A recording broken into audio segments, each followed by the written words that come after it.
KS Lakshmanarao YouTube peoples ఛానల్కి స్వాగతం. ప్రతి శనివారం కరెంట్ అఫైర్స్ 8:30 గంటల నుండి 9:30 గంటల వరకు కరెంట్ అఫైర్స్ నిర్వహిస్తున్న సంగతి మీ అందరికీ తెలిసింది. ఈ వారం కూడా 8:30 నుండి 9:30 వరకు ఈ కరెంట్ అఫైర్స్ కార్యక్రమం జరుగుతుంది. ప్రతి వారం కూడా కరెంట్ అఫైర్స్ ప్రతి శనివారం 8:30, 9 గంటలకు జరుగుతుంది. ఈ కరెంట్ అఫైర్స్ కార్యక్రమం ద్వారా సమకాలీన అంశాల మీద మన అవగాహన పెరగటానికి, మా పిల్లలకు కానీ మనకు కానీ, అలాగే పోటీ పరీక్షలు రాస్తున్న అభ్యర్థులకు కానీ అవగాహన పెరగటానికి దోహదపడుతుంది. అందువలన కేఎస్ లక్ష్మణరావు పీపుల్స్ ఛానల్ని వీక్షించండి, సబ్స్క్రైబ్ చేయండి, ప్రోత్సహించండి. ఈ వారం ప్రధానంగా నేను రాజ్యాంగంతో ముడిపడిన కరెంట్ అఫైర్స్, అంటే Indian constitution related current affairs ఒక 4 అంశాలు మీ దృష్టికి తేవడానికి ప్రయత్నం చేస్తాను. ఆ 4 అంశాలు ఇప్పుడు చర్చ జరుగుతున్నటువంటి అంశాలు. అందుకని ఈ 4 అంశాలని ఈరోజు కరెంట్ అఫైర్స్గా, అంటే రాజ్యాంగం ఏమి చెప్పింది, ఇప్పుడు ఏమి జరుగుతుంది అనేటటువంటి అంశాలు మీ దృష్టికి తేవడానికి ప్రయత్నం చేస్తాను. ఆ 4 అంశాలు: 1, జాతీయ ఎన్నికల కమిషన్. జాతీయ ఎన్నికల కమిషన్ సర్. దేశవ్యాప్తంగా చర్చ జరుగుతున్నటువంటి ప్రధానమైన ఒక ముఖ్యమైన అంశం ఎన్నికల కమిషన్ నిర్వహిస్తున్నటువంటి సర్ అనే మాట మీరు అందరూ పత్రికల్లో రోజు వింటున్నారు. Special intensive revision. అసలు ఎన్నికల కమిషన్ ఎలా ఏర్పడింది, అది నిర్వహించవలసిన విధులు ఏమిటి, ఇప్పుడు సర్ను ఎందుకు నిర్వహిస్తుంది, సర్ అంటే ఏమిటి, ఇది ఒక కరెంట్ అఫైర్గా ఈరోజు మనం తీసుకోబోతా ఉన్నాం. 2వది డీలిమిటేషన్.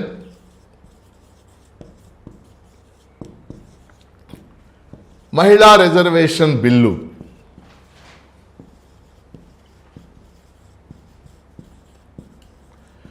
రెండో అంశంగా ఈరోజు మనం చర్చించబోతుంది డీలిమిటేషన్, మహిళా రిజర్వేషన్ బిల్లు. ఇప్పుడు ఇది కూడా దేశవ్యాప్తంగా చర్చ జరుగుతుంది.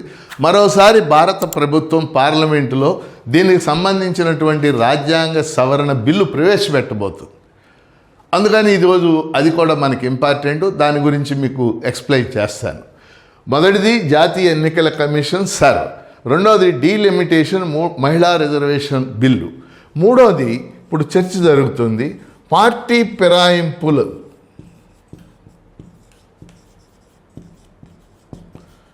పార్టీ ఫిరాయింపుల నిరోధక చట్టం, యాంటీ డిఫెక్షన్ యాక్ట్. ఈ నెల రోజులుగా మన దేశంలో అనేక రాష్ట్రాల్లో పార్టీలు మారటం మనం చూస్తున్నాం. అనేక పత్రికలు రాసినటువంటి వ్యాసాల్లో లేకపోతే ఎడిటోరియల్స్లో ఈ చట్టం ఏం చేస్తుంది అనేది వాళ్ళు ప్రశ్నిస్తున్నారు. ఆ చట్టం నిరుపయోగమేనా, కనుక ఆ చట్టం ఏమిటి, అది ఏం చెప్పింది అనేది వాళ్ళు 3వ అంశంగా చర్చించబోతా ఉన్నాను. 4వ అంశం ఫెడరలిజం. ఫెడరలిజాన్ని తెలుగులో సమాఖ్య విధానం అంటాం. ఈ 4 అంశాలు ఈరోజు కరెంట్ అఫైర్స్లో మనం చర్చించబోతా ఉన్నాం. మరోసారి చెప్తున్నాను, ఈరోజు కరెంట్ అఫైర్స్ని మనం కాన్స్టిట్యూషనల్ రిలేటెడ్గా, అంటే రాజ్యాంగంతో ముడిపడినటువంటి అంశాలను తీసుకుని రాజ్యాంగానికి వాటికి ఉన్నటువంటి లింక్ ఏంటి, ఇప్పుడు ఏమి చర్చ జరుగుతుంది, ఈ అంశాలు మీ దృష్టికి తేబోతా ఉన్నాను. ఎందుకంటే మనం ఏ ఎగ్జామ్స్ రాసినా, గ్రూప్ 2, గ్రూప్ 1, సివిల్స్ ఏది రాసినా సరే ఇవాళ రాజ్యాంగం పాలిటీ అని ఉంటుంది. అక్కడ పాలిటీ, POLITY, పాలిటీ. పాలిటీ అంటే అర్థం భారత రాజ్యాంగము, అది అమలు జరుగుతున్న తీరు. అంటే రాజ్యాంగంలో ఉన్న అంశాలే కాదు, అది అమలు జరుగుతున్న తీరు, గత 75 ఏళ్ళుగా అమలు జరిగిన తీరు, వీటి మీద కూడా ప్రశ్నలు ఉంటాయి. అందుకని పాలిటీ రిలేటెడ్గా జరుగుతున్నటువంటి అంశాలు చాలా ఉన్నాయి. ఇంకా మళ్ళీ భవిష్యత్ క్లాసుల్లో వాటిని ఇంకా చెప్తాను నేను. కానీ ఈరోజు ఈ 4 అంశాలని చర్చించదలుచుకున్నాను. ఈ 4 అంశాలు గమనించవలసిందిగా కోరుతా ఉన్నాను.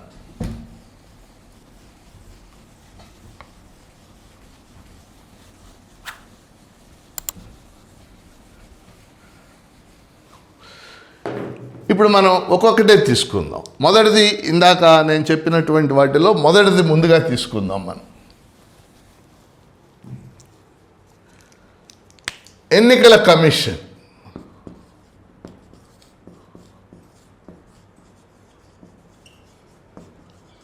జాతీయ ఎన్నికల కమిషన్. భారత రాజ్యాంగం మన దేశంలో పార్లమెంటరీ ప్రజాస్వామ్యాన్ని ప్రవేశపెట్టింది. ఈ పార్లమెంటరీ ప్రజాస్వామ్యంలో కేంద్ర స్థాయిలో హెడ్ ఆఫ్ ద స్టేట్గా, అంటే రాజ్యాధినేత అంటాం, రాష్ట్రపతి ఉంటారు. హెడ్ ఆఫ్ ద గవర్నమెంట్గా ప్రధానమంత్రి ఉంటారు. మంత్రిమండలి ఉంటుంది, లోక్సభ ఉంటుంది, రాజ్యసభ ఉంటుంది. అదే రాష్ట్ర స్థాయిలో హెడ్ ఆఫ్ ద స్టేట్ అంటే రాష్ట్రాధినేతగా గవర్నర్ ఉంటారు. హెడ్ ఆఫ్ ద గవర్నమెంట్గా ముఖ్యమంత్రి ఉంటారు. అలాగే శాసనసభ, శాసన మండలి ఇవన్నీ కూడా ఉంటాయి. కాబట్టి భారత రాజ్యాంగం ఏం చేసిందంటే ఆర్టికల్ 324 అంటే 324వ ఆర్టికల్. అంటే కొంతమంది రాజ్యాంగం పరిచయం ఉన్నవాళ్ళు చాలామంది ఉన్నారు, మీలో లేని వాళ్ళు కూడా ఉండొచ్చు. భారత రాజ్యాంగంలో కొన్ని ఆర్టికల్స్ ఉంటాయి. ఆర్టికల్స్ తెలుగులో మనం నిబంధనలు అంటూ ఉంటాం అన్నమాట. సో కొన్ని ఆర్టికల్స్ ఉన్నాయి. ఒక్కొక్క ఆర్టికల్ ఒక్కొక్క దాన్ని సూచిస్తూ ఉంటుంది. అన్ని ఆర్టికల్స్ ఇంపార్టెంట్ ఆర్టికల్స్. అట్లాంటి రాజ్యాంగం రాసినప్పుడు 395 ఆర్టికల్స్ ఉన్నాయి. ఇప్పుడు ఈ 75 ఏళ్లలో అదనంగా అనేక ఆర్టికల్స్ పెరిగినాయి. అంటే సుమారు 460 ఆర్టికల్స్. అయితే పెరిగిన ఆర్టికల్స్ 396, 397, 398 అలా పెరగలేదు. 395 నెంబర్ అక్కడే ఉంటుంది. పెరిగిన ఆర్టికల్స్ 51A అంటాడు, లేకపోతే 21A అంటారు. అలా పెరిగినాయి అన్నమాట. కాబట్టి మొట్టమొదటి మీకు చెప్పదలుచుకుంది, జాతీయ ఎన్నికల కమిషన్ని రాజ్యాంగం ఏర్పాటు చేసింది. ఏ ఆర్టికల్ ప్రకారం? 324వ ఆర్టికల్ ప్రకారం. అంటే జాతీయ ఎన్నికల కమిషన్ అనేది ఒక రాజ్యాంగబద్ధమైన సంస్థ. మీరందరూ గుర్తుపెట్టుకోవాల్సింది, ఒక ఆర్టికల్ ద్వారా ఒక సంస్థ కనుక ఏర్పడితే అది కాన్స్టిట్యూషనల్ బాడీ అనేది మనం గుర్తించాల్సినటువంటి అంశం. ఆర్టికల్ 324 ఎన్నికల కమిషన్ క్రియేట్ చేసింది. సో ఎన్నికల కమిషన్ చేయాల్సిన పని ఏంటి? అది చేయాల్సిన పని రాష్ట్రపతి ఎన్నికలు, రాష్ట్రపతి, ఉపరాష్ట్రపతి, లోక్సభ, శాసనసభ, రాజ్యసభ, శాసన మండలి. ఎన్నికల కమిషన్ రాష్ట్రపతి, ఉపరాష్ట్రపతి, లోక్సభ, శాసనసభ, రాజ్యసభ, శాసన మండలి ఈ ఎన్నికలన్నిటినీ నిర్వహించే బాధ్యతని రాజ్యాంగం ఎన్నికల కమిషన్కి అప్పచెప్పింది. కాబట్టి ఎన్నికల కమిషన్లో ఎవరుంటారు? ఎన్నికల కమిషన్లో మొదట్లో రాజ్యాంగం ఏం చెప్పిందంటే ఒక ప్రధాన ఎన్నికల అధికారి, అంటే ఒక చీఫ్ ఎలక్షన్ కమిషనర్ అంటే సిఈసి అంటారు. చీఫ్ ఎలక్షన్ కమిషనర్ ఉంటారు. అవసరమైన మేరకు రాష్ట్రపతి కమిషనర్లను నియమించవచ్చు అని రాజ్యాంగం చెప్పి, చాలా కాలం భారతదేశంలో రాజ్యాంగం అమల్లోకి వచ్చాక ఒక్క ప్రధాన ఎన్నికల అధికారే ఉండేవాడు.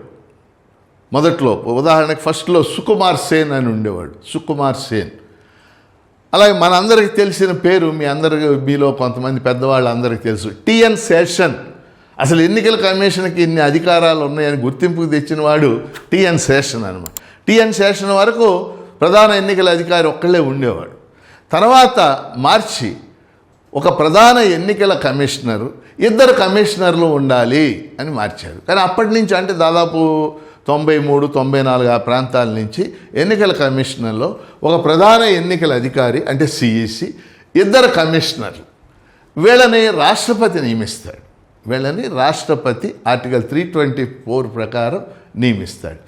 సో వీళ్ళ నియామకము ఎలా జరుగుతుంది అంటే, ఇటీవల మార్చినటువంటి నిబంధనల ప్రకారం ఒక కమిటీ ఈ పేర్లని ఎవరిని నియమించాలి సిఈసిగా, ఎవరిని నియమించాలి ఎన్నికల కమిషనర్లుగా ఒక కమిటీ సిఫార్సు చేస్తుంది. ఆ కమిటీలో ఇంతకు ముందు ప్రధానమంత్రి,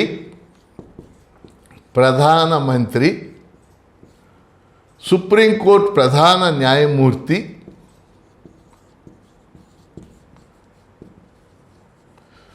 ప్రధానమంత్రి, సుప్రీంకోర్టు ప్రధాన న్యాయమూర్తి, ప్రతిపక్ష నాయకుడు.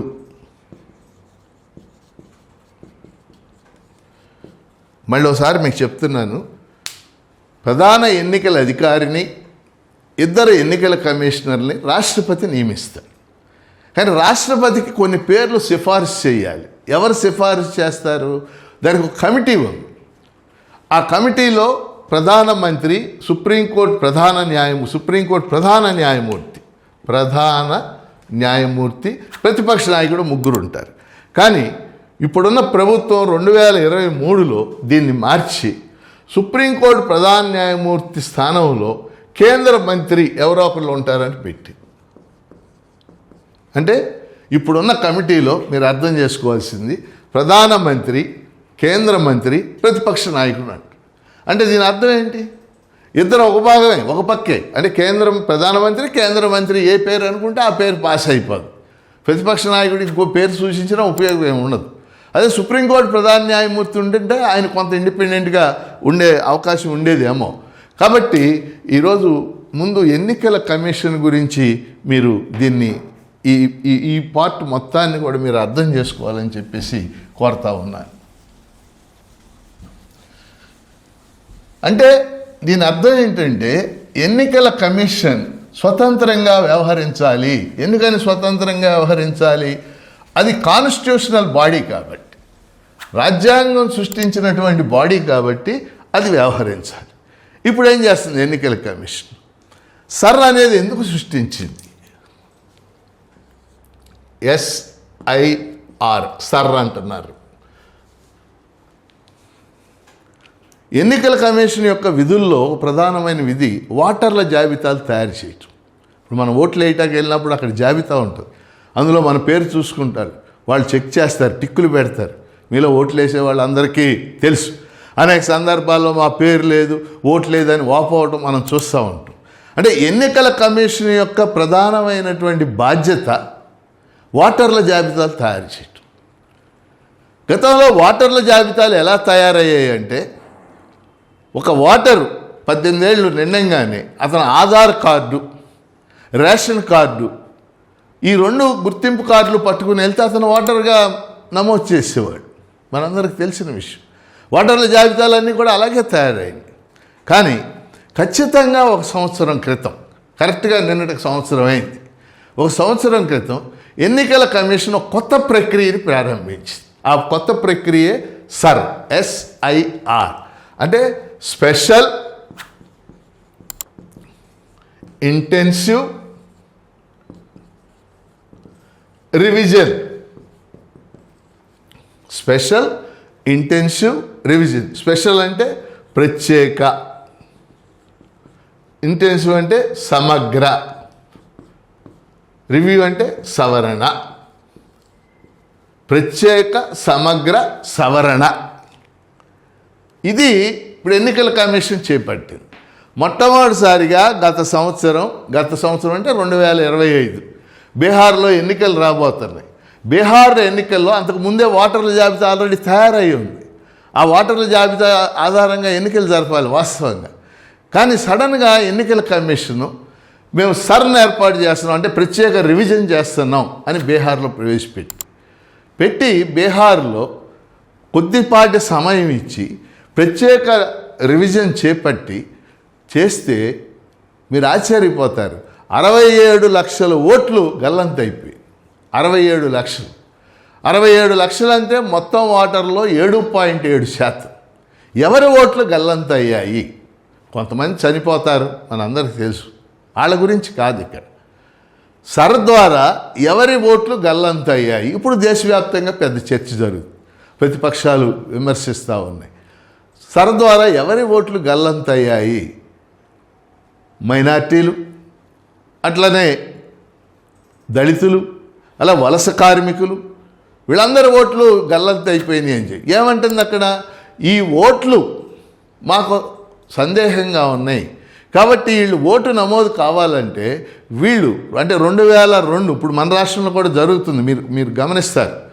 2002 నాటికి ఓటర్లుగా ఉన్నవాళ్ళు సరే, మిగిలిన వాళ్ళు కేవలం ఆధార్ కార్డు సరిపోదు, కేవలం రేషన్ కార్డు సరిపోదు. వాళ్ళ తాత ముత్తాత వాళ్ళ నివాసం, వాళ్ళ ఇల్లు ఎక్కడుంది, వాళ్ళు ఎక్కడ ఉండేవాళ్ళు, ఇలాంటి పాత పత్రాలన్నీ తహసీల్దారుల దగ్గర నుంచి పట్టురావాలని సరలో పెట్టారు. ఎవరు తెస్తారు? అసలు ఆ పత్రాలు దొరుకుతాయా? అంటే ఏమిటి ఇందులో ఉన్నటువంటి అంతరార్థం? దీని మీద పెద్ద చర్చ జరుగుతుంది. ఆ తర్వాత ఏం జరిగింది? బెంగాల్లో రివిజన్ జరిగింది. బెంగాల్లో కూడా కొన్ని లక్షల ఓట్లు తొలగించబడ్డాయి. వాస్తవంగా బెంగాల్ ఎన్నికల ఫలితాల తర్వాత మీరు కనుక పరిశీలిస్తే ఒక అంశం చెప్పారు. బెంగాల్లో కొన్ని నియోజకవర్గాల్లో బీజేపీ అక్కడ అధికారంలోకి వచ్చింది మీకు తెలుసు. బీజేపీ గెలుపొందిన కొన్ని నియోజకవర్గాల్లో బీజేపీ అభ్యర్థులకు వచ్చిన మెజార్టీ కంటే సర్ ద్వారా తొలగించిన ఓట్ల సంఖ్య ఎక్కువగా ఉందని. అంటే ఉదాహరణ చెప్పాలంటే ఒక నియోజకవర్గం ఎక్స్ అనే నియోజకవర్గంలో బీజేపీ అభ్యర్థి 5,000 ఓట్ల మెజార్టీతో గెలిచాడు అనుకుందాం. కానీ సర్ ద్వారా ఆ నియోజకవర్గంలో 8,000 ఓట్లు తొలగించబడ్డున్నాయి అనేటటువంటిది విమర్శలు వచ్చింది.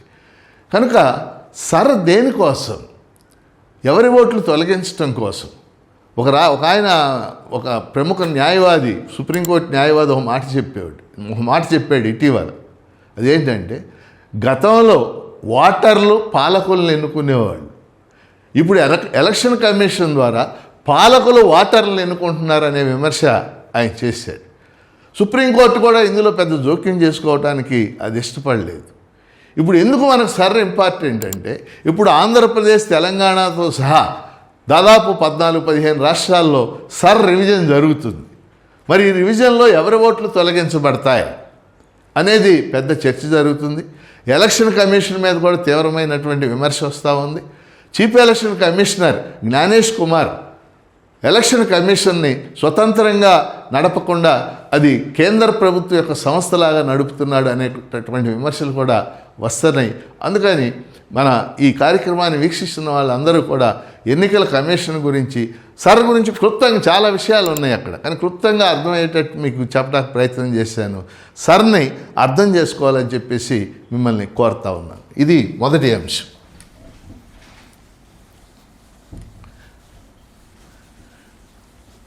ఇప్పుడు మనం వెళ్ళబోయే రెండో అంశం చాలా ముఖ్యమైనటువంటి అంశం.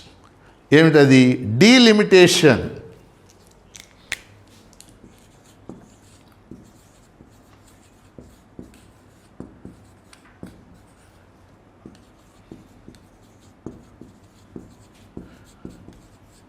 డీలిమిటేషన్ మహిళా రిజర్వేషన్ బిల్లు.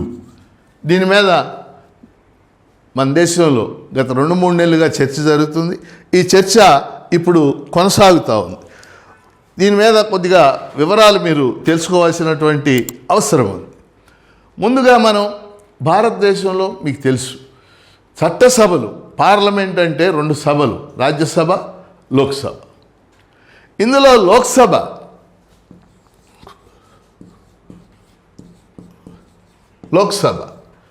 పీపుల్స్ హౌస్ అంటాం. దీనికి ఎంపీలని ప్రజలు ఓటర్లు ప్రత్యక్షంగా ఎన్నుకుంటారు. మన అందరికీ కూడా తెలిసినటువంటి విషయం.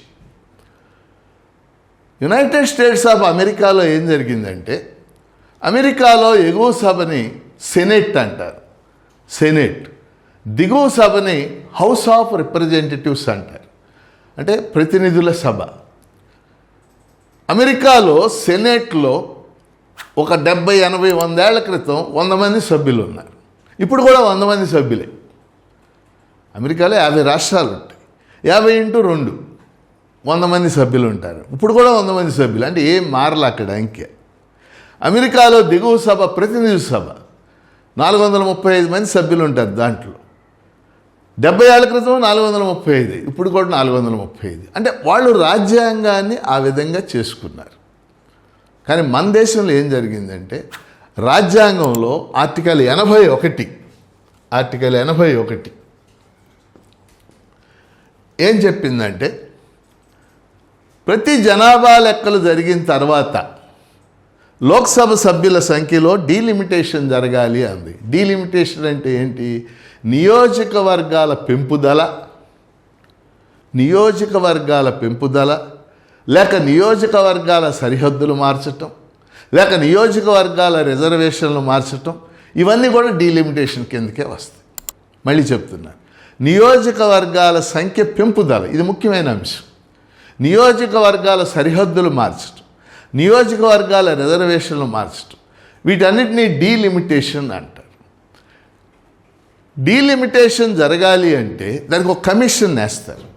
అంటే సుప్రీంకోర్టు రిటైర్డ్ న్యాయమూర్తి కానీ ప్రస్తుత న్యాయమూర్తి కానీ ఉండి అందులో కొంతమంది సభ్యులతో కమిషన్ వేస్తారు. రాజ్యాంగం ఏం చెప్పిందంటే ఆర్టికల్ 81 జనాభా లెక్కలు జరిగినప్పుడల్లా డీలిమిటేషన్ జరగాలి అని చెప్పింది. దాని ప్రకారం ఏమైంది, 1951లో జనాభా లెక్కలు జరిగాయి. 10 ఏళ్లకు ఒకసారి జరుగుతాయి, మీ అందరికీ తెలుసు. 1951లో జనాభా లెక్కలు జరిగి 1952లో డీలిమిటేషన్ జరిగి లోక్సభ సభ్యుల సంఖ్యని 494కు పెంచారు. 494. 1961లో జనాభా లెక్కలు జరిగి 1962లో లోక్సభ సభ్యుల్ని 522కు పెంచారు. 522. 1971 జనాభా లెక్కలు జరిగి 1972లో లోక్సభ సభ్యుల సంఖ్యని 543కి పెంచారు. మళ్ళీ చెప్తున్నాను, భారత రాజ్యాంగంలో ఆర్టికల్ 81 లోక్సభకు సంబంధించి జనాభా లెక్కలు జరిగినప్పుడల్లా డీలిమిటేషన్ జరగాలి అని చెప్పి, డీలిమిటేషన్ చేయటానికి సుప్రీంకోర్టు న్యాయమూర్తి అయితే రిటైర్డ్ న్యాయమూర్తి ఆధ్వర్యాన ఒక కమిషన్ వేస్తారు. ఆ కమిషన్ దాని ప్రకారం జరగాలి. సో మనకు రాజ్యాంగం అమల్లోకి వచ్చాక 52లో డీలిమిటేషన్ జరిగింది, 62లో డీలిమిటేషన్ జరిగింది, 72లో డీలిమిటేషన్ జరిగింది, 543. తర్వాత ఏం జరగాలి చెప్పండి మీరు? 1981 జనాభా లెక్కలు జరిగినాయి కాబట్టి 82లో డీలిమిటేషన్ జరగాలి, 92లో డీలిమిటేషన్ జరగాలి, 2002లో డీలిమిటేషన్ జరగాలి. కానీ జరగలేదు. ఏంటి కారణం అంటే ఇప్పుడు లోక్సభ సభ్యుల సంఖ్య 543 ఈ రోజున 2026లో, అప్పుడు కూడా 543 పెరగల. ఎందుకని 82, 92, 2002 జనాభా లెక్కల ఆధారంగా డీలిమిటేషన్ జరగలేదు అంటే అప్పుడు కొన్ని అభ్యంతరాలు వచ్చినాయి. ఏమిటా అభ్యంతరాలు? ఈ పీరియడ్లో, ఈ 30 ఏళ్ల పీరియడ్లో ఉత్తరాదిలో బీమారు రాష్ట్రాలు అంటారు. బీమారు ఉత్తరాది రాష్ట్రాలు మీ అందరికీ తెలుసు. బి అంటే బీహార్, బిఐ అంటే బీహార్, ఎం అంటే మధ్యప్రదేశ్, ఆర్ అంటే రాజస్థాన్, యు అంటే ఉత్తరప్రదేశ్. వీటిని జాగ్రఫీలో బీమారు స్టేట్స్ అంటారు, బీమారు రాష్ట్రాలు. బిఐ అంటే బీహార్, ఎంఏ అంటే మధ్యప్రదేశ్, ఆర్ అంటే రాజస్థాన్, యు అంటే ఉత్తరప్రదేశ్. ఈ 4 రాష్ట్రాల జనాభా, అంటే ఉత్తరాది రాష్ట్రాల జనాభా ఈ కాలంలో బాగా పెరిగింది. అదే సమయంలో దక్షిణాది రాష్ట్రాలు మనకు తెలుసు, కేరళ, తమిళనాడు, ఉమ్మడి ఆంధ్రప్రదేశ్, లేదా తర్వాత తెలంగాణ, కర్ణాటక. దక్షిణాది రాష్ట్రాల్లో ఏమైంది? జనాభా నియంత్రించబడింది. కారణం ఏంటంటే ఈ దక్షిణాది రాష్ట్రాల్లో అక్షరాస్యత ఎక్కువ ఉండటం, చదువు ఎక్కువగా ఉండటం, ఆర్థిక సామాజిక జీవన ప్రమాణాలు పెరగటం, వీటి వల్ల ఈ రాష్ట్రాల్లో ఏమైంది? నియంత్రించబడి. కానీ ఉత్తరాది రాష్ట్రాల్లో ఆ రకమైనటువంటి చదువు అది పెరగకపోవడంతో, ఇప్పుడు పెరుగుతుంది, పెరగకపోవడంతో ఆ రాష్ట్రాల్లో జనాభా విపరీతంగా పెరిగింది. దాంతో ఏం జరుగుద్ది? ఇక్కడ డీలిమిటేషన్ 82, 92, 2002లో చేసి ఉంటే అక్కడ ఆ రాష్ట్రాలకు ఎక్కువ సీట్లు వెళ్ళిపోయి ఈ రాష్ట్రాలకు తక్కువ సీట్లు వస్తాయి. కాబట్టి ఈ రాష్ట్రాలు అబ్జెక్ట్ చేసి, అందుకని ఇందిరాగాంధీ ఉన్నప్పుడు ఆవిడ 25 ఏళ్ళు మనం సీట్లు పెంచొద్దు అని నిర్ణయించింది. ఆ తర్వాత అటల్ బిహారీ వాజ్పేయి ప్రధానమంత్రిగా ఉన్నప్పుడు 84వ రాజ్యాంగ సవరణ అని చేశారు. 84వ రాజ్యాంగ సవరణ అని చేశారు వాజ్పేయి ప్రైమ్ మినిస్టర్. చేసి ఆ రాజ్యాంగ సవరణలో ఒకటి పెట్టారు. 2026 దాకా, అంటే 82వ రాజ్యాంగ సవరణ చేసింది ఎప్పుడు? 2001లో. అప్పుడు ఏమన్నారంటే 2026 దాకా లోక్సభలో ఇదే సీట్లు కొనసాగాలి, పెంచడానికి వీలు. ఎందుకంటే దక్షిణాది రాష్ట్రాలు అభ్యంతరం పెడుతున్నాయి కాబట్టి దక్షిణాది రాష్ట్రాలకి రాజకీయంగా అన్యాయం జరుగుద్ది కాబట్టి, అన్యాయం ఏంటి, జనాభా అక్కడ ఎక్కువ పెరిగింది కాబట్టి అక్కడ ఎక్కువ సీట్లు పెరుగుతాయి, కానీ ఇక్కడ తక్కువ పెరిగింది కాబట్టి ఇక్కడ అసలు పెరగకపోవచ్చు, తగ్గొచ్చు, సీట్లు తక్కువ పెరగవచ్చు, ఏదైనా జరగదు. అందుకని వాజ్పేయి ప్రభుత్వం 84వ రాజ్యాంగ సవరణ చేసి 2026 దాకా డీలిమిటేషన్ ఉండదు, ఇవే సీట్లు కంటిన్యూ అవుతాయి అని చెప్పి. ఇది ఈ బ్యాక్గ్రౌండ్ని మీరు అర్థం చేసుకోవాలి. ఇప్పుడు మనకి 2026 వచ్చేసింది.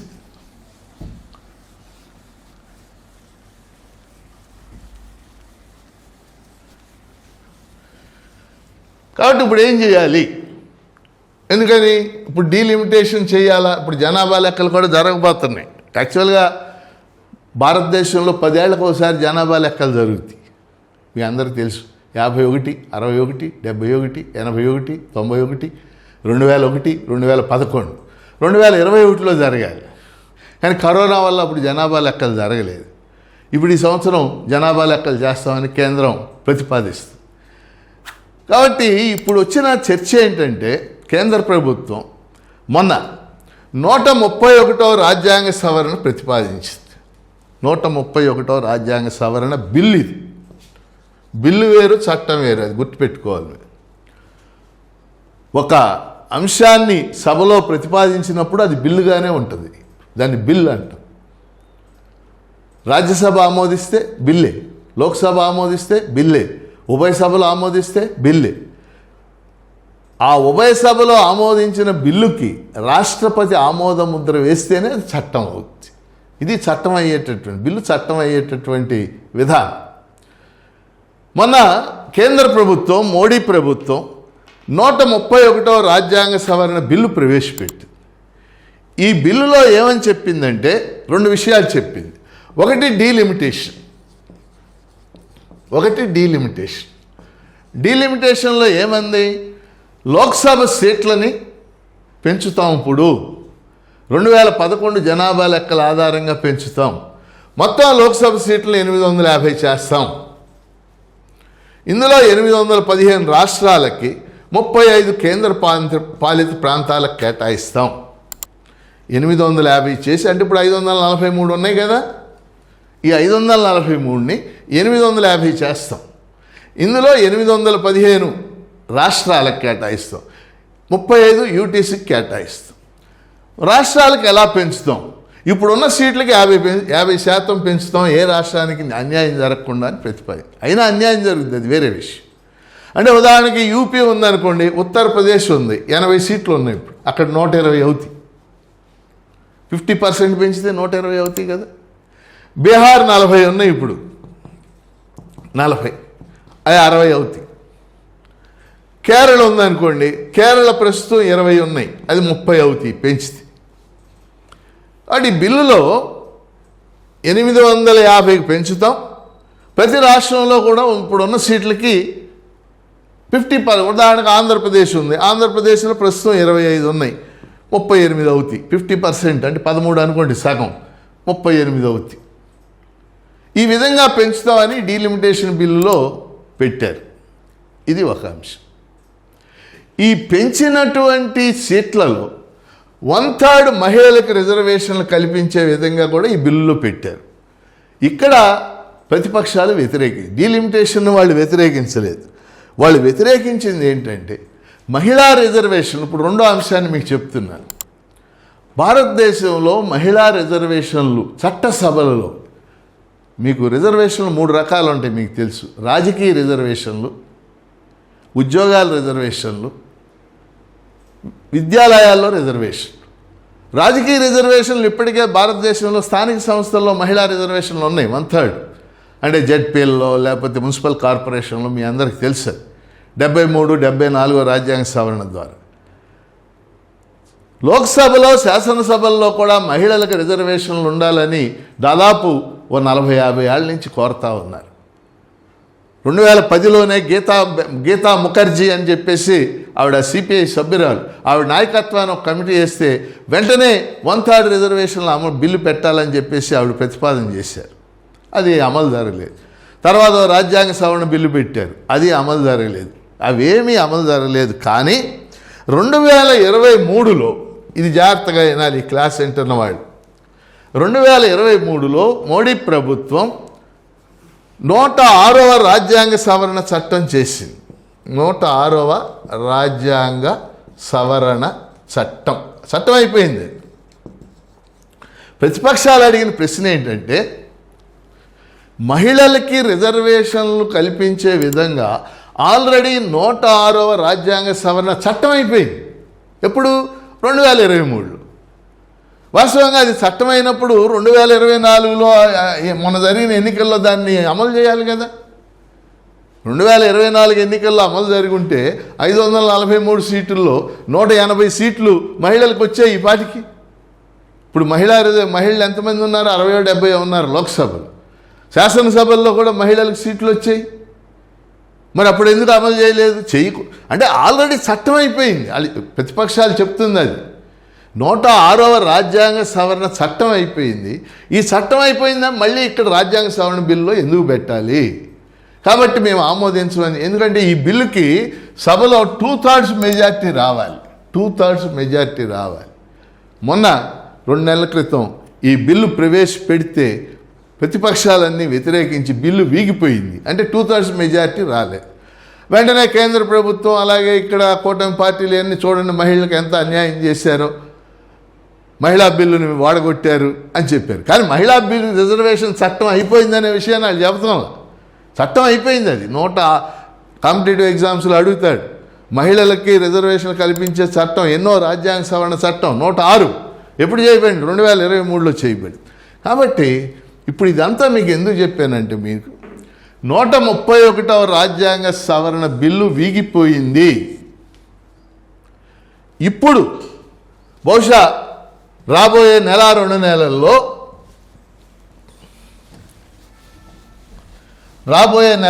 నెలల్లో కేంద్ర ప్రభుత్వం 133వ రాజ్యాంగ సవరణ బిల్లు ప్రవేశపెట్టే అవకాశం ఉంది. దేనికోసం?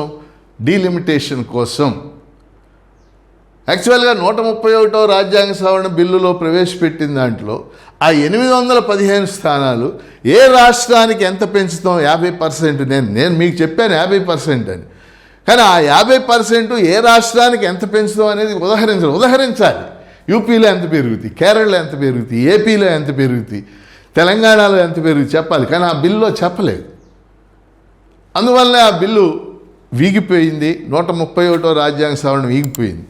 ఇప్పుడు చర్చ ఏం జరుగుతుందంటే, అనేక రాజకీయ పార్టీలని చీల్చి తమలో కలుపుకున్నారు కాబట్టి ఇప్పుడు బెంగాల్లో తృణమూల్ కాంగ్రెస్ వాళ్ళు ఒక 20 మంది వచ్చేసారు.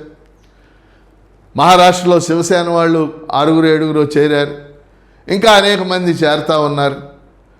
వీళ్ళందరి సహకారంతో ఇప్పుడు 2/3 మెజార్టీకి దగ్గరికి వచ్చాం కాబట్టి 133వ రాజ్యాంగ సవరణ బిల్లు డీలిమిటేషన్కి, మహిళా రిజర్వేషన్లకి మళ్ళీ పెట్టాలి అనేటటువంటి ఆలోచన కేంద్ర ప్రభుత్వం చేస్తున్నది. ఇప్పుడు ఆ రకమైన కరెంట్ అఫైర్స్లో భాగంగా ఆ చర్చ జరుగుతూ ఉందనేది మీ దృష్టికి తేదలుచుకున్నటువంటి అంశం.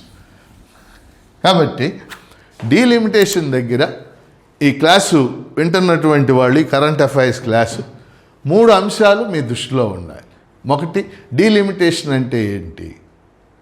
రాజ్యాంగం అమల్లోకి వచ్చాక ఎన్ని డీలిమిటేషన్లు జరిగినాయి? ఆ తర్వాత ఎందుకు జరగలేదు? బీమారు రాష్ట్రాలు అంటే ఏమిటి? ఎందుకు అక్కడ ఉత్తరాది రాష్ట్రాల్లో జనాభా బాగా పెరిగింది, దక్షిణాది రాష్ట్రాల్లో ఎందుకు నియంత్రణ చేయబడింది? ఇప్పుడు 131వ రాజ్యాంగ సవరణ బిల్లు ఏం చెప్పింది? అట్లాగే మహిళా రిజర్వేషన్ల గురించి జరుగుతున్నటువంటి చర్చ ఏమిటి? అంటే ప్రతిపక్షాలు ఇప్పుడు వ్యతిరేకిస్తున్నటువంటి అంశం ఏంటంటే, మహిళా రిజర్వేషన్ల చట్టం అయిపోయింది, దాని ఆధారంగా అమలు చేయండి. రెండోది ఏం చెప్తున్నారంటే, 2011 జనాభా లెక్కలు ఎప్పుడో జరిగినాయి, రేపు కొత్త జనాభా లెక్కలు జరుగుతాయి కదా, దాని ఆధారంగా కనుక చేసినట్లయితే, డీలిమిటేషన్ చేసినట్లయితే సీట్లు ఇంకా పెరుగుతాయి, ఎస్సీ ఎస్టీ రిజర్వేషన్లు కూడా పెరగడానికి అవకాశం.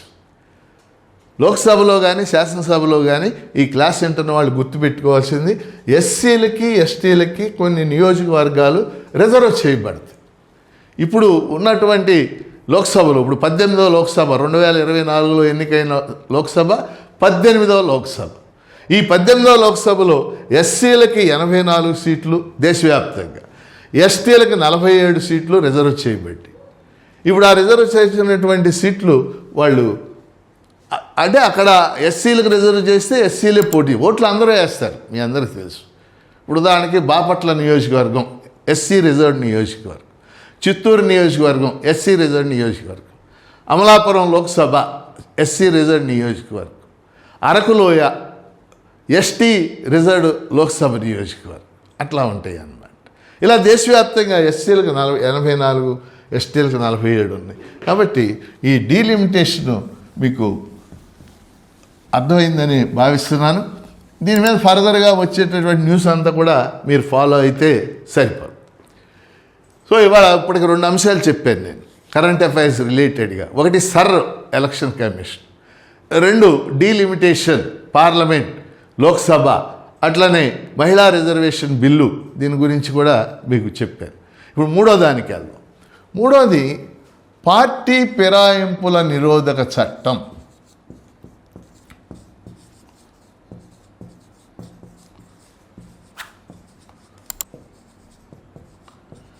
ఈ నెలలో దీని గురించి చాలా పెద్ద డిబేట్ జరుగుతుంది.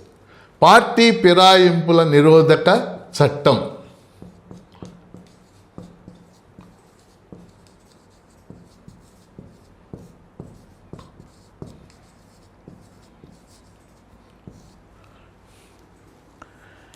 ఇక్కడ 2-3 విషయాలు ముందుగా మీ దృష్టికి తీసుకొస్తాను.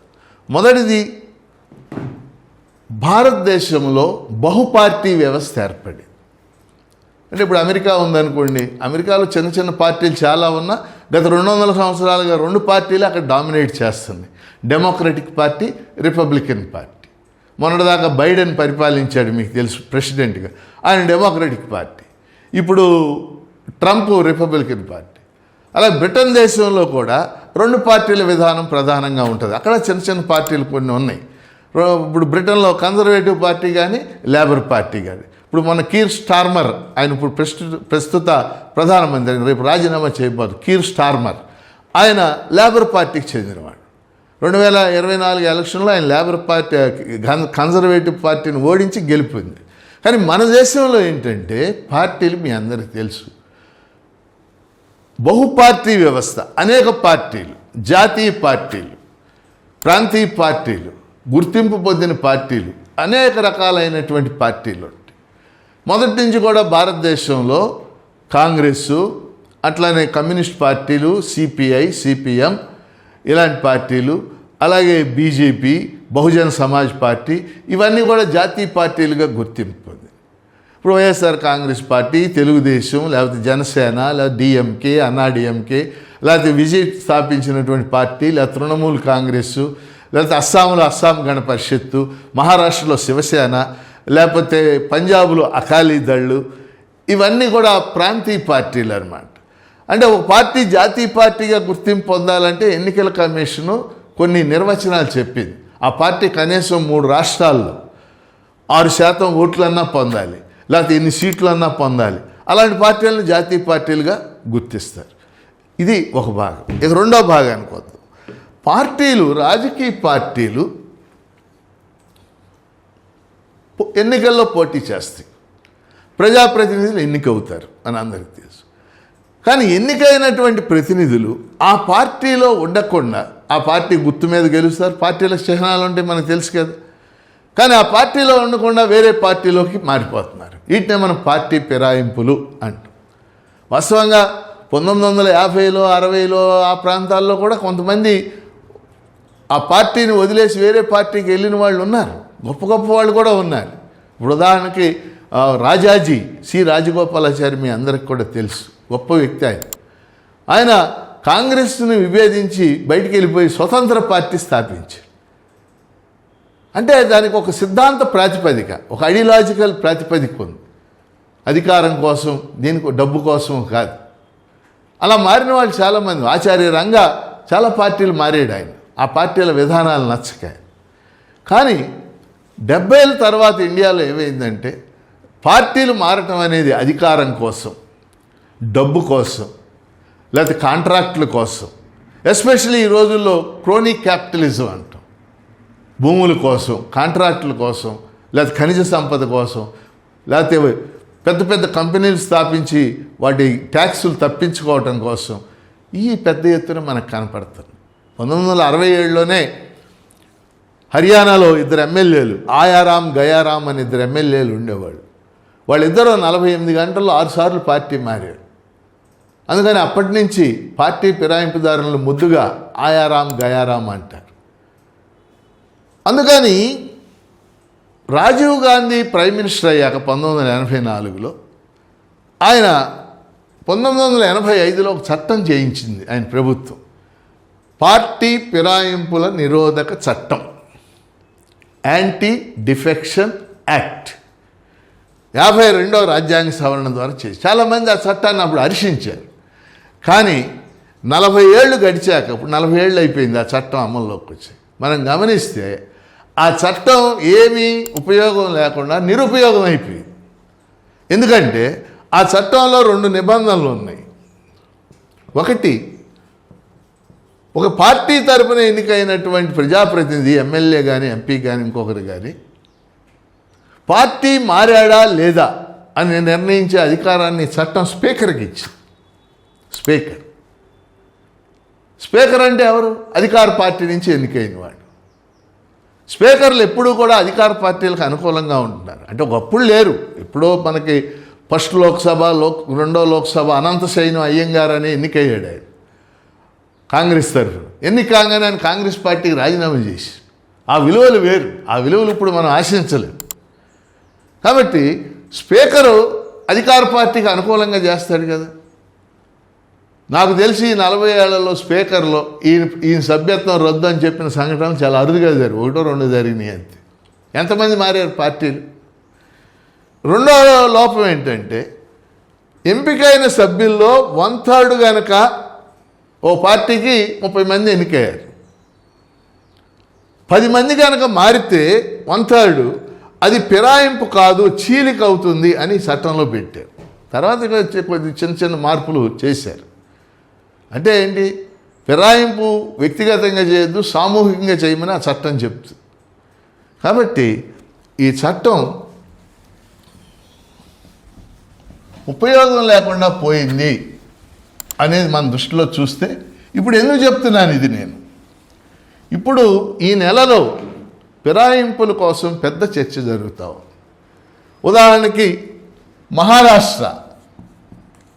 మహారాష్ట్రలో శివసేన ఉద్ధవ్ ఠాకరే అని ఉన్నాడు. శివసేన నుంచి 6 ఎంపీలు ఇవాళ శివసేన ఎన్నికైన పార్టీకి, ఎన్నికైన గుర్తుకి రాజీనామా చేసి ఏకనాథ్ షిండే శివసేన అని ఇంకోటి ఉంది, అందులో జాయిన్ అయ్యారు. ఏమిటి ఇప్పుడు వాళ్ళ సభ్యత్వం ఏమైనా రద్దు అయిందా? అలాగే ఆప్ పార్టీ, ఆమ్ ఆద్మీ పార్టీ మీకు తెలుసు, ఆమ్ ఆద్మీ పార్టీ తరఫున ఎన్నికైనటువంటి 7 రాజ్యసభ్యులు 7, ఒకళ్ళు కాదు, 2 కాదు, 7 రాజ్యసభ్యులు బీజేపీలో చేరిపోయారు. ఇప్పుడు అందులో ఒక ఎంపీ రాఘవ్ చెద్దా అని చెప్పేసి ఆయన రేపు బహుశా ఈ వారంలో నరేంద్ర మోడీ క్యాబినెట్ రీషఫుల్ జరుగుద్ది, అంటే పునర్వ్యవస్థీకరణ. అందులో ఈ 7లో రాఘవ్ చెద్దా అనే అతను మంత్రి కాబోతున్నాడు. మీరు చూడండి, కావాలంటే వచ్చాక లిస్టు చూడండి. ఈ 7 సభ్యుల్లో ఒక ఆయన lovely professional university chairman. Lovely professional university అని ఢిల్లీ దగ్గరలో ఉంటుంది, చాలా పెద్ద యూనివర్సిటీ, ఓ 30,000 మంది స్టూడెంట్స్ అక్కడ చదువుతూ ఉంటారు. ఆ యూనివర్సిటీ చైర్మన్ ఆయనకి అనేక పరిశ్రమలు ఉన్నాయి. ఆయన ఆస్తుల మీద, ఆయన పరిశ్రమల మీద ఈడీ దాడులు చేసింది, ఎన్ఫోర్స్మెంట్ డైరెక్టరేట్ దాడులు చేసింది. ఈ దాడులు అవి చేశాక ఆయన భయపడిపోయి 7లో చేరిపోయాడు. అంటే 7 ఎంపీలు ఆమ్ ఆద్మీ పార్టీ నుంచి బీజేపీలో చేరిపోయారు. అలాగే బెంగాల్లో టీఎంసీ, తృణమూల్ కాంగ్రెస్ నుంచి 20 మంది ఎంపీలు, 1-2 కాదు, 20 మంది ఎంపీలు బీజేపీలో డైరెక్ట్గా చేరపోయినా అదేదో చిన్న పార్టీలో చేరి బీజేపీ ప్రభుత్వాన్ని బలపరుస్తూ ఉన్నారు. అట్లా బెంగాల్ అసెంబ్లీలో తృణమూల్ కాంగ్రెస్ టికెట్ మీద ఎన్నిక, టీఎంసీ టికెట్ మీద, టీఎంసీ గుర్తు మీద ఎన్నికైన 60 మంది శాసనసభ్యులు వాళ్ళు మాదే అసలైన తృణమూల్ కాంగ్రెస్ అని వాళ్ళు పెడతా ఉన్నారు. అట్లానే ఇప్పుడు రేపు యూపీలో వాళ్ళు ఎక్స్పెక్ట్ చేస్తుంది, యూపీలో సమాజ్వాద్ పార్టీ ఉంది, మీ అందరికీ తెలుసు. సమాజ్వాద్ పార్టీ 37 మంది సభ్యులు ఉన్నారు. ఈ 37 మందిలో ఒక 20 మందికి పైగా బీజేపీలో చేరిపోవచ్చు అని చెప్పేసి లేటెస్ట్ వార్తలు తెలియజేస్తుంది. అంటే ఏమిటి ఇదంతా ఏమి తెలియజేస్తుంది? ప్రజాస్వామ్యాన్ని పటిష్టపరచడానిక, ప్రజాస్వామ్యాన్ని బలహీనపరచడానిక? ఓకే, మీకు ఇష్టం లేదు ఆ పార్టీ, రాజీనామా చేయండి. సభ్యత్వానికి రాజీనామా చేయండి, పార్టీకి కాదు. సభ్యత్వానికి రాజీనామా చేస్తే అక్కడ ఎన్నికలు జరుగుతాయి. ఆ ఎన్నికల్లో మళ్ళీ పోటీ చేయండి. మీరు చేరదలుచుకున్న పార్టీ తరఫున, ఎన్నికల్లో పోటీ చేయండి, ఆ టికెట్ పొంది. అది న్యాయం. కానీ మీరు ఒక టికెట్ మీద, ఒక పార్టీ తరఫున, ఒక గుర్తు మీద ఎన్నికై వేరే పార్టీలో చేరటం నైతికంగా సమంజసమా? అంటే ఇవాళ భారతదేశం మొత్తం కూడా ఈ పార్టీ ఫిరాయింపులు అన్నింటి మీద కూడా చర్చ జరుగుతుంది. అంటే ఈ పార్టీ ఫిరాయింపులను ప్రోత్సహిస్తున్న వాళ్ళు ఎవరో మనకు తెలుసు, ఎందుకు చేస్తున్నారో కూడా తెలుసు. ఎందుకు చేస్తున్నారో ఇందాక పాయింట్లో చెప్పాను. ఇవాళ కేంద్ర ప్రభుత్వానికి లోక్సభలో 2/3 మెజార్టీ కావాలా, ఆ బిల్లు ఆమోదం పొందాలా, డీలిమిటేషన్ బిల్లు, మహిళా రిజర్వేషన్ బిల్లు ఆమోదం పొందాలంటే వీళ్ళందరినీ చీల్చితే తప్పితే అది సాధ్యమయ్యే విషయం కాదు. ఆల్రెడీ రాజ్యసభలో ప్రభుత్వం 2/3 మెజార్టీకి దగ్గరికి వచ్చేసింది. ఇది వాళ్ళకి రాజకీయంగా వాళ్ళు చేసేది కరెక్ట్ అయి ఉండొచ్చు, వాళ్ళకి నైతికంగా కరెక్ట్ కాదు. ఒక పార్టీ తరఫున ఎన్నికైన ప్రజాప్రతినిధి ఎవరైనా, నా దృష్టిలో కూడా ఒక పొలిటికల్ సైన్స్ లెక్చరర్గా, వేరే పార్టీలో చేరే హక్కు నీకు ఉంది ఓ పౌరుడిగా. కానీ నీ సభ్యత్వానికి రాజీనామా చేసి చేరి ఆ పార్టీ, నువ్వు చేరదలుచుకున్న పార్టీ టికెట్ పొంది దాని తరఫున పోటీ చేసి ప్రజలు నిన్ను ఎన్నుకున్నారనుకో, ఓటర్లు, వెళ్ళండి, గుడ్. కానీ ఇప్పుడు తృణమూల్ కాంగ్రెస్ టికెట్ తరఫున ఎన్నికయ్యారు. మమతా బెనర్జీని చూసేసారా ఓట్లు? ఎన్ని చూసేసారా ఓట్లు?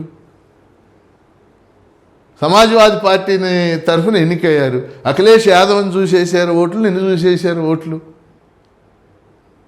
ఇప్పుడు మన రాష్ట్రంలో చూసాం, పవన్ కళ్యాణ్ తరఫున 21 మంది ఎమ్మెల్యేలు గెలిచారు. ఎవరిని చూసి చేశారు ఓట్లు?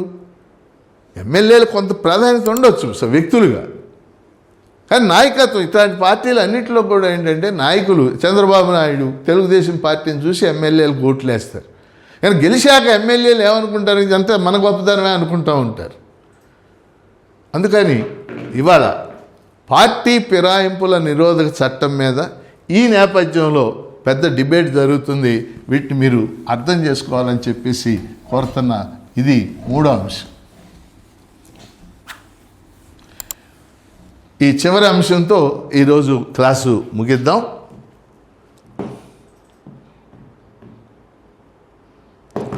చివరి అంశం, చర్చ జరుగుతున్నటువంటి అంశం ఫెడరలిజం, FEDERALISM, సమాఖ్య విధానం అంటాం. భారత రాజ్యాంగంలో, భారతదేశంలో చర్చ జరుగుతున్న అంశాల్లో ఇదొకటి. సమాఖ్య విధానాన్ని ఇంగ్లీష్లో ఫెడరలిజం అంటాం. అంటే ఏమిటి? ప్రపంచంలో ఏ దేశంలో అయినా సరే కేంద్రం ఉంటుంది, అంటే కేంద్ర ప్రభుత్వం, కేంద్రం, రాష్ట్రం ఉంటుంది. అంటే రాష్ట్రాలను మన దేశంలో స్టేట్స్ అంటారు, కొన్ని దేశాల్లో రిపబ్లిక్స్ అంటారు, కొన్ని దేశాల్లో ప్రావిన్సెస్ అంటారు, పేరు ఏదైనా కావచ్చు. ఏం చెప్పుద్ది రాజ్యాంగం? ఏ రాజ్యాంగంలో అయితే కేంద్రం అధికారాలు ఇవి, రాష్ట్రాల అధికారాలు ఇవి అని రాయబడి ఉంటుందో రాజ్యాంగంలో, దాన్ని ఫెడరల్ కంట్రీ అంటారు. ఇప్పుడు మన దేశంలో రాజ్యాంగ నిర్మాతలు ఏం చేశారు? 7వ షెడ్యూలులో, 7వ షెడ్యూల్ అంటాం, 7వ షెడ్యూలులో 3 జాబితాలు ప్రకటించారు. కేంద్ర జాబితా, రాష్ట్ర జాబితా, ఉమ్మడి జాబితా. సెంట్రలిస్ట్, స్టేట్ లిస్ట్, కాంకరెంట్ లిస్ట్. ఏం చేశారు రాజ్యాంగ నిర్మాతలు? కేంద్ర జాబితాలో 97 అంశాలు చేర్చారు. ఈ 97 అంశాల మీద చట్టాలు చేసే అధికారం కేంద్రానికే ఉంటుంది. ఉదాహరణకి దేశ రక్షణ, బ్యాంకులు, ఇన్సూరెన్స్, రైల్వేలు, కరెన్సీ, ఇవన్నీ కేంద్ర జాబితాలో ఉన్నాయి. కేంద్రమే చట్టాలు చేస్తుంది. 66 అంశాల మీద చట్టాలు చేసే అధికారం రాష్ట్రాలకు ఇచ్చారు. 66 అంశాలు. 47 అంశాల మీద చట్టాలు చేసే అధికారం ఉమ్మడి జాబితా, ఇద్దరు చట్టాలు చేయొచ్చు. ఇప్పుడు ఉదాహరణకి 66 అంశాల్లో రాష్ట్రానికి ఇచ్చింది అటువంటి 66 అంశాల్లో వ్యవసాయం రాష్ట్ర జాబితాలో ఉంది. సహకార రంగం రాష్ట్ర జాబితాలో ఉంది. ఉమ్మడి జాబితాలో అనేకమైన విషయాలు ఉన్నాయి. ఉదాహరణకి ఎడ్యుకేషన్, విద్య ఉమ్మడి జాబితాలో ఉంది. అడవులు ఉమ్మడి జాబితాలో ఉంది. విద్యుత్ శక్తి ఉమ్మడి జాబితా. అంటే రాజ్యాంగ నిర్మాతలు ఒక అరేంజ్మెంట్ చేశారు. కేంద్ర జాబితా, రాష్ట్ర జాబితా, ఉమ్మడి జాబితా ఇలా అరేంజ్మెంట్ చేశారు. కానీ ఇప్పుడు మన దేశంలో జరుగుతున్నటువంటి చర్చ ఏంటంటే, కేంద్రం, సెంట్రల్ గవర్నమెంట్, మోడీ గవర్నమెంట్ రాష్ట్రాల హక్కులు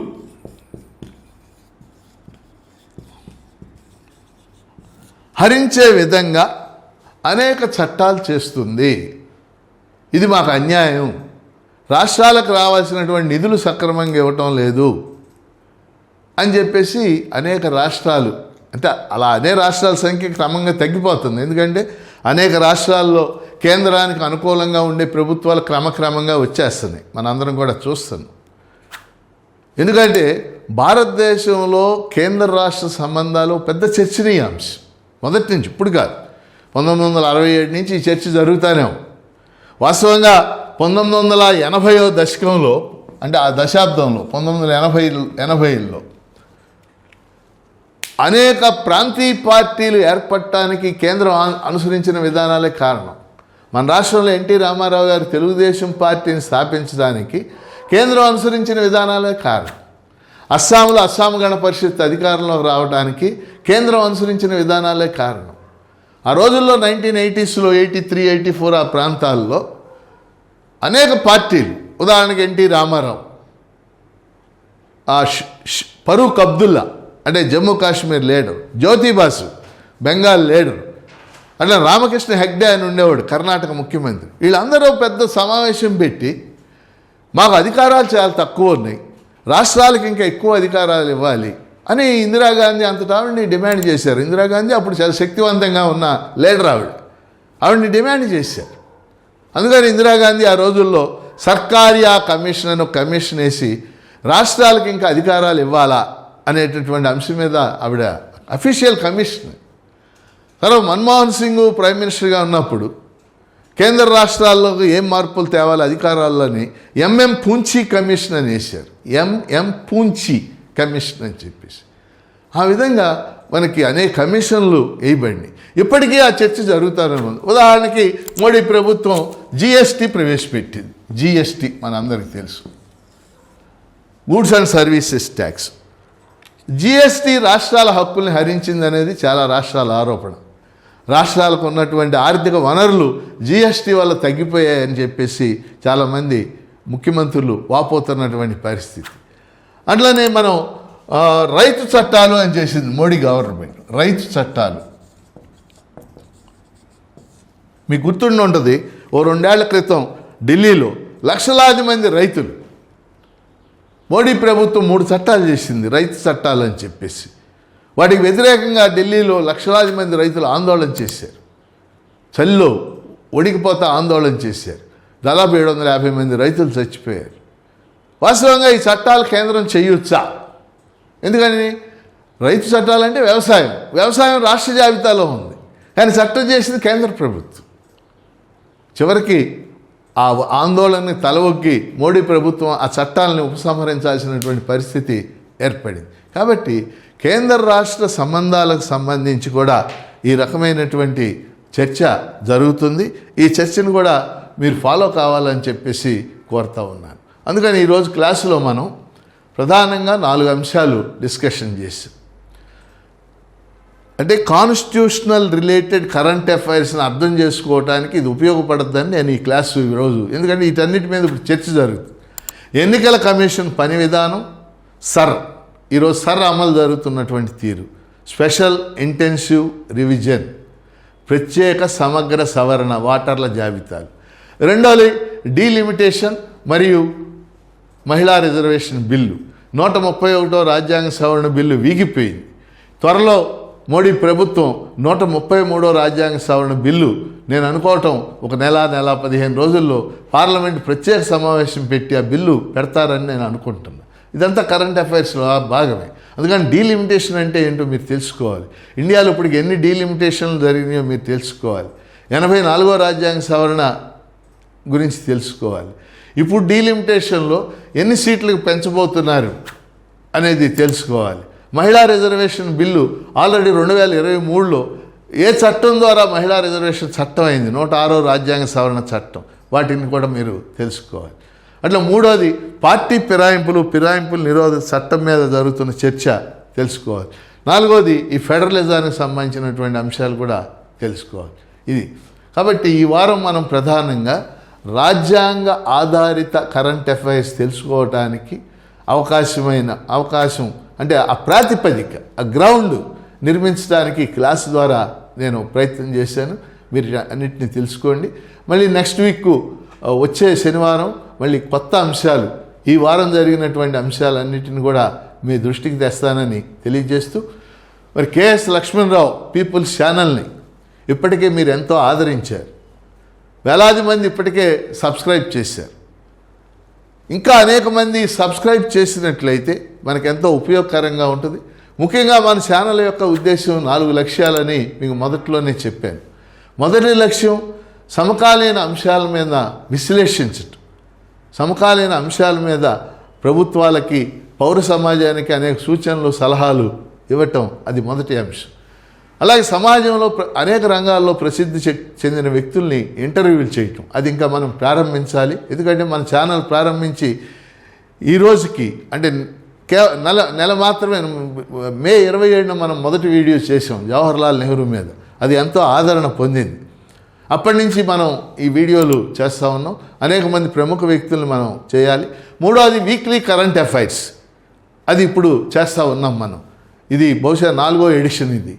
అలాగే 4వ ముఖ్యమైన అంశం నిరుద్యోగులకి, అలాగే టీచర్లకి, వీళ్ళకి ఉపయోగపడే విధంగా పోటీ పరీక్షలకు సంబంధించిన అంశాలని. ఇప్పుడు టెట్ ఎగ్జామ్ గురించి ఆల్రెడీ మొన్న మనం ఆదివారం ఒక 24వ తేదీన ఒక క్లాస్ కండక్ట్ చేసాం.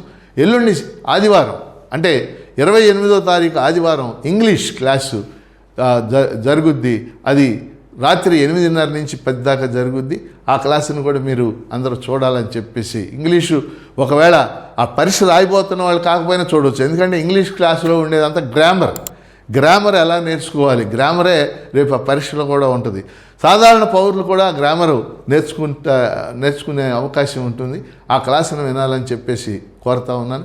ఈ విధంగా మన channel KS Lakshmanarao people's channel ముందుకు వెళ్ళటానికి మీరందరూ తోడ్పడాలని, సహాయపడాలని, ఈ ఛానల్ని సబ్స్క్రైబ్ చేయించండి, ప్రోత్సహించండి. మీకు తెలిసిన వాళ్ళకి అందరికీ చెప్పండి అని కోరుతూ ఈ వీక్ కరెంట్ అఫైర్స్ కార్యక్రమాన్ని ఇంతటితో ముగిస్తున్నాను. నమస్కారం.